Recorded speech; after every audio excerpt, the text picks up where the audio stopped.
Hello प्यारे बच्चों, टंकेश classes में आपका हार्दिक स्वागत है। जैसा कि हमने पिछले वीडियो में देखा था, यूक्लिड विभाजन प्रमेय का प्रयोग करते हुए हमने एक्सरसाइज 1.1 के एक दो क्वेश्चन सॉल्व किए थे। आज हम जो क्वेश्चन शेष रह गए थे एक्सरसाइज 1.1 में, वो सारे सभी क्वेश्चन इसी क्लास में आज सॉल्व करेंगे। तो क्वेश्चन नंबर क्या था आपका? क्वेश्चन नंबर 2 कंप्लीट हो गया था। क्वेश्चन नंबर 3 में क्या कह रहा था आपका? जो क्वेश्चन नंबर 3 है, तो देखिए क्वेश्चन नंबर 3 में कह रहा है कि किसी परेड में 616 सदस्यों वाली एक सेना आर्मी टुकड़ी को 32 सदस्यों वाले एक आर्मी बैंड के पीछे मार्च करना है। दोनों समूहों को समान संख्या वाले स्तंभों में मार्च करना है। उन स्तंभों की अधिकतम संख्या क्या है जिसमें वे मार्च कर सकें? तो देखो, सदस्य कितने होने चाहिए एक बैंड में? 32 सदस्य होने चाहिए। और कुल सदस्य कितने हैं? 616 सदस्य हैं। अब प्रत्येक बैंड में 32 सदस्य हैं, तो उन्हें हम स्तंभ के रूप में कैसे डिवाइड कर सकते हैं? यानी कि प्रत्येक स्तंभ में उतने ही व्यक्ति आने चाहिए जितने की पंक्ति हैं, उतने ही क्या आने चाहिए? सदस्य, उतने ही स्तंभ होने चाहिए। स्तंभ मतलब ये स्तंभ हो गया आपका, और ये क्या होगी? पंक्ति। तो स्तंभ में भी इतने ही व्यक्ति हैं जितने की पंक्तियां हैं। इसको ऐसा डिवाइड करने के लिए हमें क्या करना होगा? सदस्यों की संख्या और एक स्तंभ में सदस्यों की संख्या का हमें क्या निकालना है? HCF निकालना है। तो HCF कैसे निकालना है? जब हम यूक्लिड विभाजन प्रमेयिका की बात कर रहे हैं तो हमें HCF यूक्लिड विभाजन प्रमेयिका का ही प्रयोग करके निकालना है। वैसे यदि आपको एग्जाम में ये क्वेश्चन आ जाता है और इस पल में स्पेशल में कहता है कि यूक्लिड विभाजन प्रमेयिका का प्रयोग करें, तब तो आपको यूक्लिड विभाजन प्रमेयिका का प्रयोग करना है। अन्यथा HCF निकालने के लिए आप कोई सी भी विधि का प्रयोग कर सकते हैं। गुणनखंड विधि का जो हम प्रयोग करेंगे तो वो अगले एक्सरसाइज में करेंगे। गुणनखंड विधि से HCF निकालने भी आपको बताए जाएंगे। फिलहाल आपकी जो क्लास चल रही है वो किस पर चल रही है? मतलब जो एक्सरसाइज 1.1 है वो आपकी किस पर है? यूक्लिड विभाजन प्रमेय पर है। तो यूक्लिड विभाजन प्रमेय का प्रयोग करते हुए हमें क्या करना है? कुल सदस्य कितने हैं? कुल सदस्य आर्मी में कुल सदस्य कितने हैं? कुल सदस्य दे रखे हैं आपको 616। एक बैंड में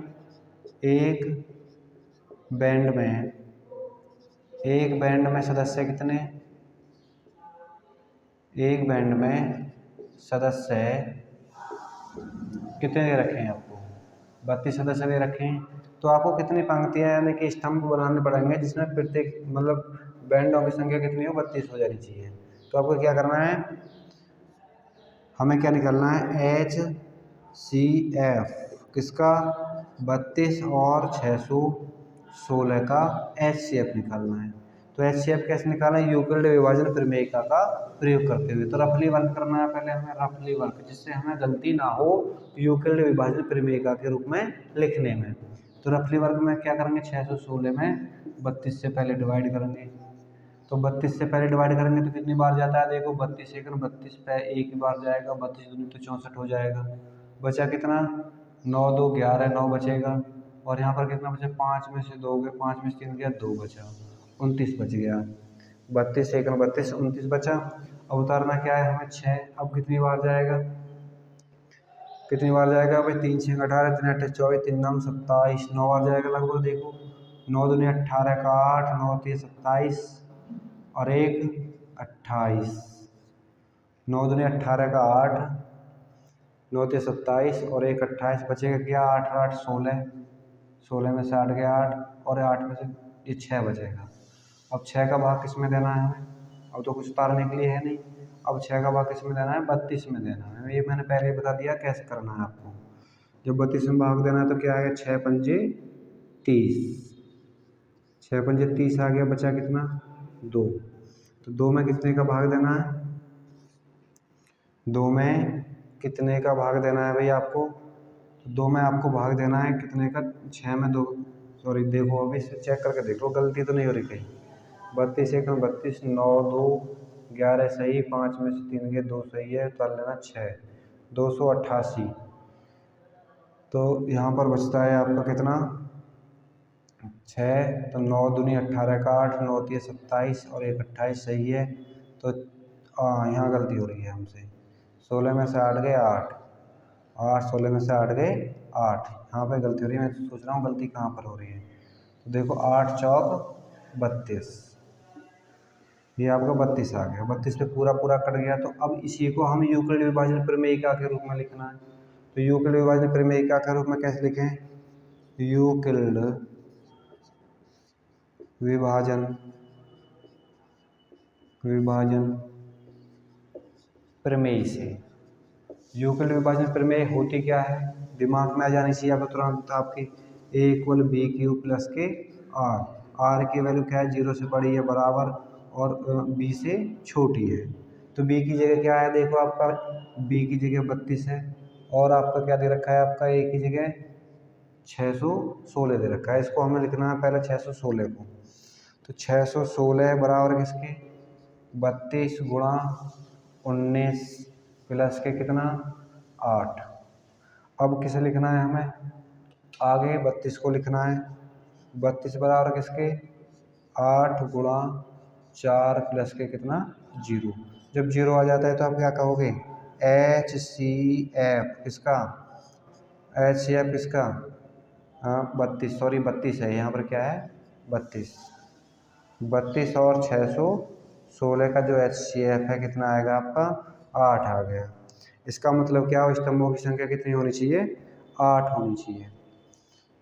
तो ये कह रहा है कि स्तंभों की अधिकतम संख्या क्या है, तो अधिकतम स्तंभों की संख्या क्या आनी चाहिए आपकी, 8 होनी चाहिए। बात समझ में आपके आगे होगी। तो इस बात को भी लिख सकते हो आप, अतः स्तंभों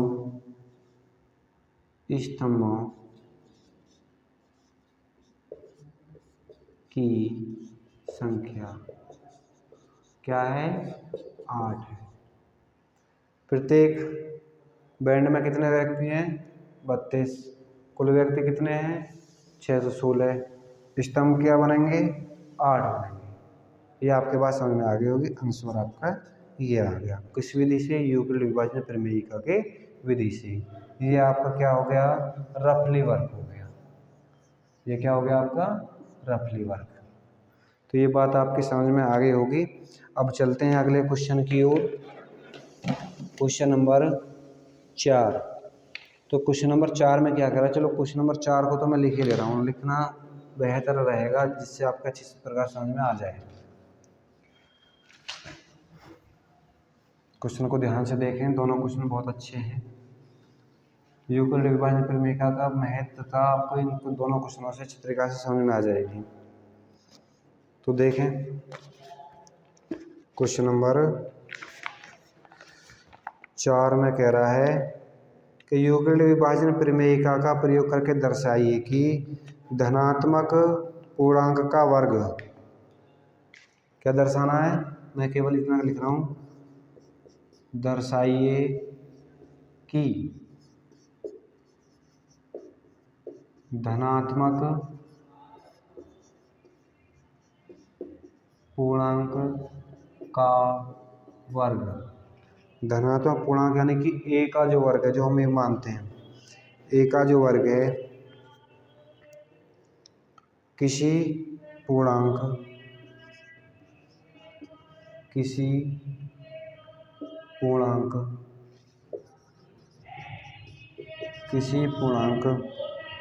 m के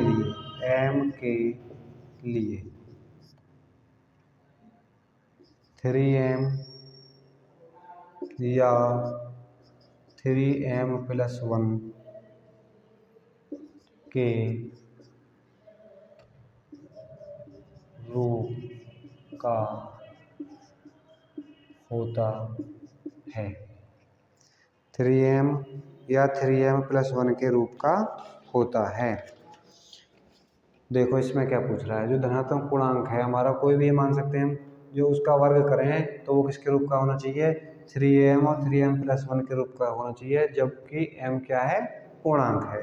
तो आपको अब क्या करना है, माना जो पहले क्वेश्चन में माना था, हमने क्वेश्चन नंबर 2 सॉल्व किया था, उसमें क्या माना था, माना ए क्या एक धनात्मक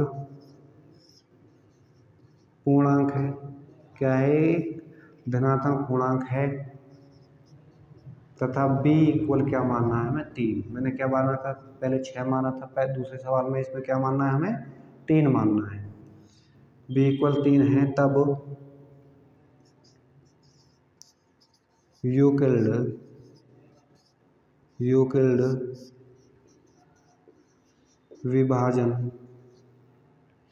विभाजन प्रमेय से।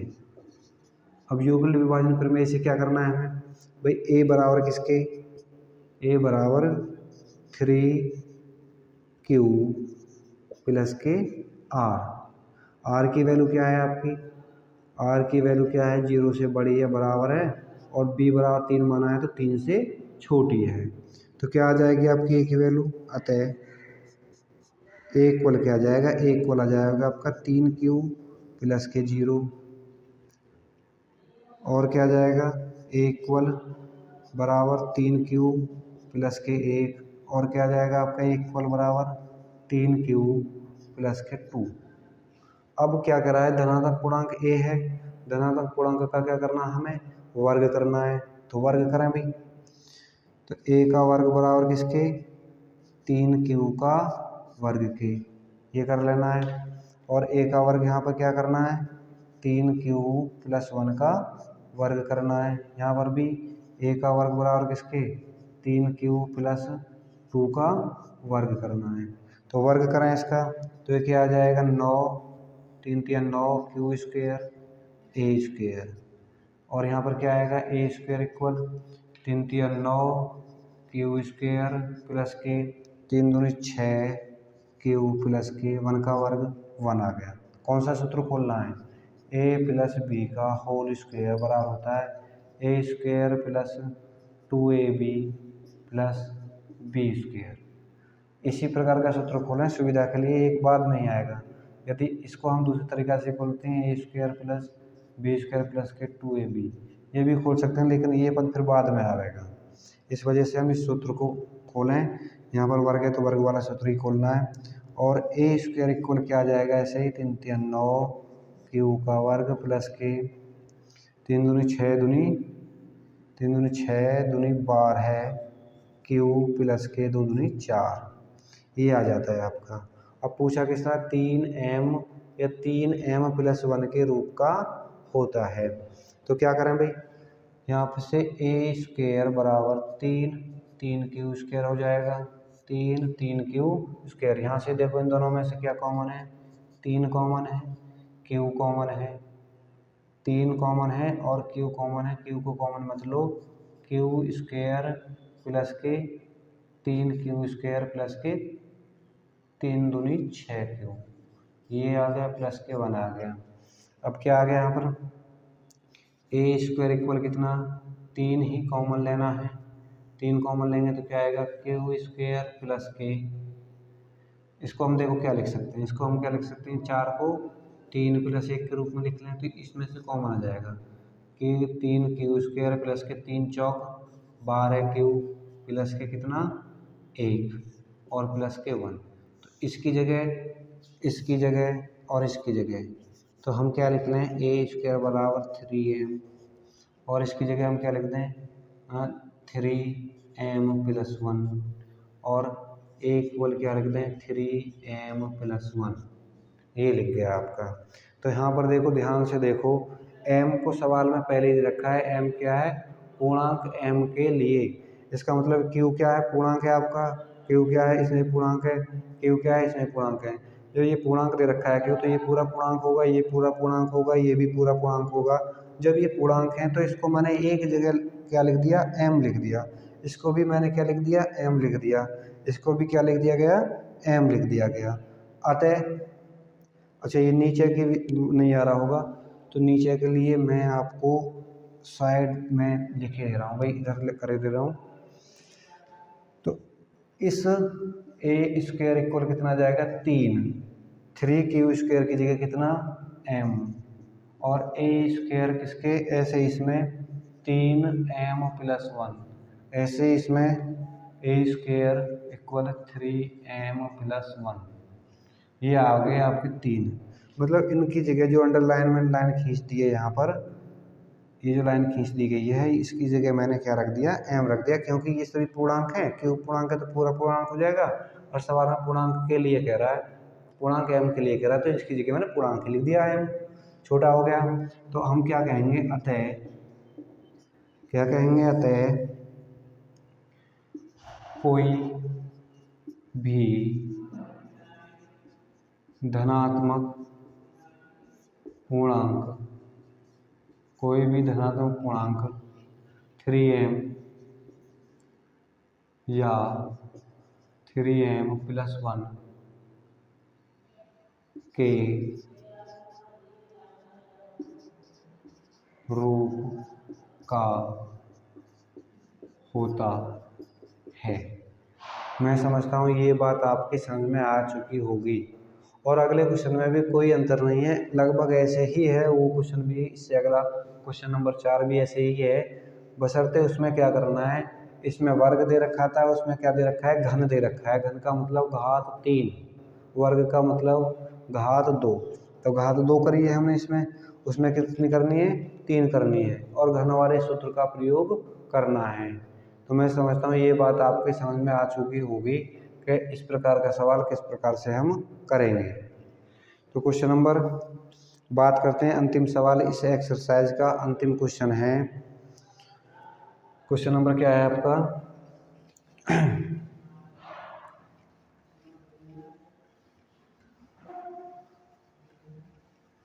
क्वेश्चन नंबर लास्ट है, क्या है क्वेश्चन नंबर लास्ट,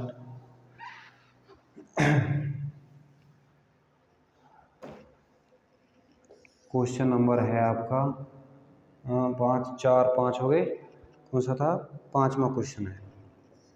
5वें क्वेश्चन में क्या पूछ रहा है, 5वें क्वेश्चन में भी आपसे इसी प्रकार से पूछ रहा है कि दर्शाइए कि किसी धनात्मक पूर्णांक का घन किसी धनात्मक पूर्णांक का घन, धनात्मक पूर्णांक का घन 9m + 1, 9m+8 तथा 9m+8 के रूप का होता है। दर्शाइए कि किसी धनात्मक पूर्णांक का घन 9m+1 तथा 9m+8 के रूप का होता है। तो आपको सवाल में कुछ नहीं करना, बिल्कुल सेम टू सेम चौर की तरह करते चले जाना है। और इसमें एक बात और कह रहा है लास्ट में क्या कह रहा है, जहाँ m एक धनात्मक पूर्णांक है, m को एक धनात्मक पूर्णांक मान लिया जाता है, तो मान लो, माना a क्या है, एक धनात्मक पूर्णांक है, धनात्मक पूर्णांक है, तथा b इक्वल, देखो यहाँ पे 9 दे रखा है, 9 को मानकर भी हो जाएगा, यदि b इक्वल 9 लें तो 9 को मानकर भी हो जाएगा, लेकिन सवाल बहुत बड़ा हो जाता है, इसलिए हम यहाँ पर क्या करते हैं, जब बात घन की कर रहा है तो 9 की जगह जैसे हमने पिछले क्वेश्चन में माना था 3 मान लो, 3 से भी 9 आ जाएगा, 9 का घन करेंगे 9, 3 × 9 = 27 आएगा, 9 को हम कॉमन ले सकते हैं, इस वजह से मैं क्या मान रहा हूँ, 3 ही मान रहा हूँ, छोटी संख्या से सवाल छोटा होगा और बड़ी संख्या से सवाल बड़ा, यानी कैलकुलेशन बढ़ जाएगी बस। तो इसी वजह से मैंने b इक्वल क्या मान लिया, 3 मान लिया। जब b इक्वल 3 मान लिया तब क्या करें, यूक्लिड विभाजन प्रमेय, यूक्लिड विभाजन प्रमेय से, यूक्लिड विभाजन प्रमेय क्या कहती है, जो धनात्मक पूर्णांक है वो क्या आ जाएगा, a बराबर 3q प्लस के r, जहाँ r की वैल्यू क्या है आपकी 0 से लेकर के और 3 से छोटी है। तब हम क्या कर सकते हैं, भाई a इक्वल क्या मान लें, a इक्वल हो गया आपका 3q प्लस के 0, a इक्वल और क्या हो जाएगा 3q प्लस के 1, और a इक्वल और भी क्या आ जाएगा 3q प्लस के 2, यही होंगे क्योंकि r की वैल्यू क्या है 3 से छोटी है। अब क्या करना है, इसका घन करना है। सवाल में क्या कर रहा है, घन, तो घन कह रहा है तो घन करें, a का घन कर दें, घन कह रहा है तो घन करें, वर्ग कह रहा है तो वर्ग करें, ठीक है। और कुछ नहीं कह रहा, घन नहीं कह रहा, वर्ग नहीं कह रहा, तो सीधा सीधा चेक कर लें, ठीक है।